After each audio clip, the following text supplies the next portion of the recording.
इस सेशन में हम निक्षय एनरोलमेंट के बारे में सीखेंगे। निक्षय में पेशेंट एनरोलमेंट दो सिचुएशंस में हम करेंगे। पहला, अगर पेशेंट प्रिजम्पटिव हो, मतलब प्रिजम्पटिव पेशेंट्स वो है जो टीबी के लक्षण दिखा रहे हैं लेकिन उनका टीबी कंफर्म करने के लिए जांच करवाना ज़रूरी है। दूसरे, कंफर्म्ड पेशेंट। कंफर्म पेशेंट्स वो है जिनका टीबी कंफर्म हो गया है और डॉक्टर ने दवाई शुरू कर दी है। निक्षय में पेशेंट एनरोलमेंट करने के लिए निक्षय ऐप को खोलिए और होम स्क्रीन पे न्यू एनरोलमेंट पे क्लिक कीजिए। यहाँ आपको दो ऑप्शंस मिलेंगे, न्यू एपिसोड और प्राइवेट पेशेंट। नए या वो पेशेंट जिनको पहली बार टीबी हुआ है उनको रजिस्टर करने के लिए प्राइवेट पेशेंट पे क्लिक करें। पहले स्टेप में निक्षय डुप्लीकेट एंट्रीज की जांच करता है। पेशेंट का पर्सनल फ़ोन नंबर एंटर करें और पेशेंट का जेंडर एंटर करें।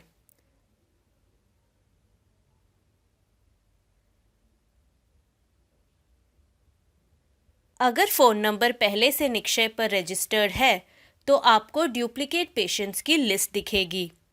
आप पेशेंट से कंफर्म करें कि क्या वो किसी और क्लिनिक या हॉस्पिटल से अपना ट्रीटमेंट ले रहे थे।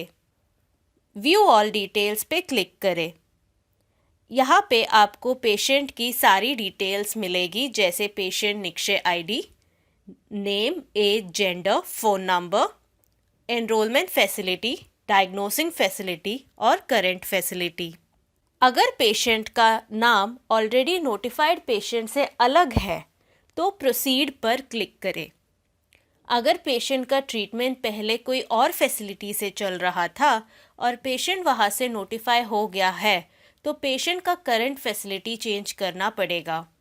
इस केस में पेशेंट का डिटेल्स नोट डाउन कीजिए, जैसे कि पेशेंट आईडी, नाम, phone number, enrolment facility, diagnosing facility और करंट फैसिलिटी। नोटिफिकेशन से एग्ज़िट कीजिए और अपने ओएल और एमआईएस असिस्टेंट को तुरंत इन्फॉर्म कीजिए। इस एग्जाम्पल में हम अज्यूम करते हैं कि पेशेंट का फ़ोन नंबर रजिस्टर्ड नहीं है। नए या वो पेशेंट जिनको पहली बार टीबी हुआ है उनको रजिस्टर करने के लिए निक्षय पेज पे न्यू एनरोलमेंट पे क्लिक करें और प्राइवेट पेशेंट पे क्लिक करें। पेशेंट का प्राइमरी फ़ोन नंबर एंटर करें और जेंडर सिलेक्ट करें। चेक पे क्लिक करें। पहले स्टेप में प्राइवेट हेल्थ फैसिलिटी सिलेक्ट करें। यहाँ आप देख सकते हैं कि स्टेट और डिस्ट्रिक्ट ऑलरेडी भरे हुए हैं। टीयू सिलेक्ट करने के लिए टीयू पे क्लिक करें और अपना टीयू सिलेक्ट करें। फैसिलिटी सिलेक्ट करने के लिए फैसिलिटी पे क्लिक करें और अपना फैसिलिटी सिलेक्ट करें। नेक्स्ट पे क्लिक करें। फर्स्ट नेम पे पेशेंट का फर्स्ट नेम एंटर करें। सरनेम पे पेशेंट का सरनेम एंटर करें। एज में पेशेंट का एज सिलेक्ट करें। जेंडर ऑलरेडी सिलेक्टेड होगा। पेशेंट का अगर कोई दूसरा नंबर है तो सेकेंडरी फ़ोन नंबर में आप एंटर कर सकते हैं। नेक्स्ट पे क्लिक करें। पेशेंट का सही एड्रेस एंटर करना ज़रूरी है। अगर कोई लैंडमार्क है तो वो भी लिख दीजिए। इससे हमारे ट्रीटमेंट कोऑर्डिनेटर्स को फॉलोअप के दौरान आसानी होगी। एड्रेस एंटर करते वक्त अगर पेशेंट के पास कोई आईडी है जिसमें उनका एड्रेस मेंशन्ड हो तो आपके लिए सही जानकारी लेने में सहायक होगा।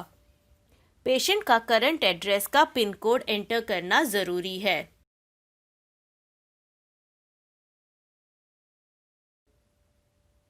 नेक्स्ट पे क्लिक करें।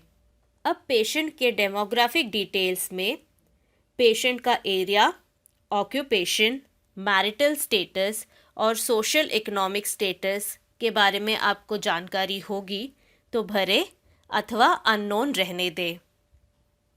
पेशेंट का एचआईवी स्टेटस अगर रेफरल स्लिप में लिखा हुआ है तो भरें अथवा अननोन पे क्लिक करें।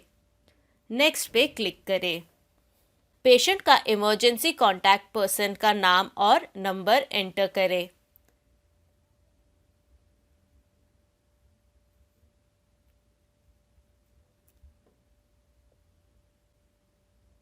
पेशेंट को एनरोल करने के लिए ऐड पे क्लिक करें।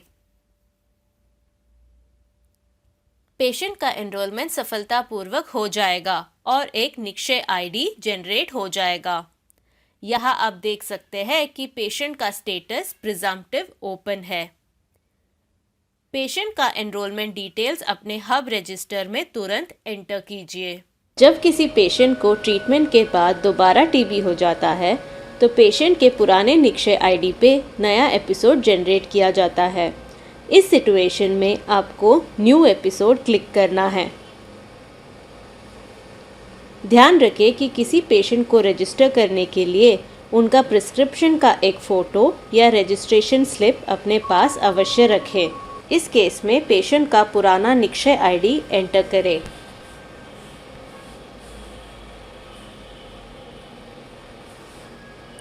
और सर्च करें। अब कन्फर्म एंड सी एपिसोड्स पे क्लिक करें। नया एपिसोड ऐड करने के लिए ऐड न्यू एपिसोड पे क्लिक करें। आप पेशेंट का टीयू और फैसिलिटी चेंज कर सकते हैं।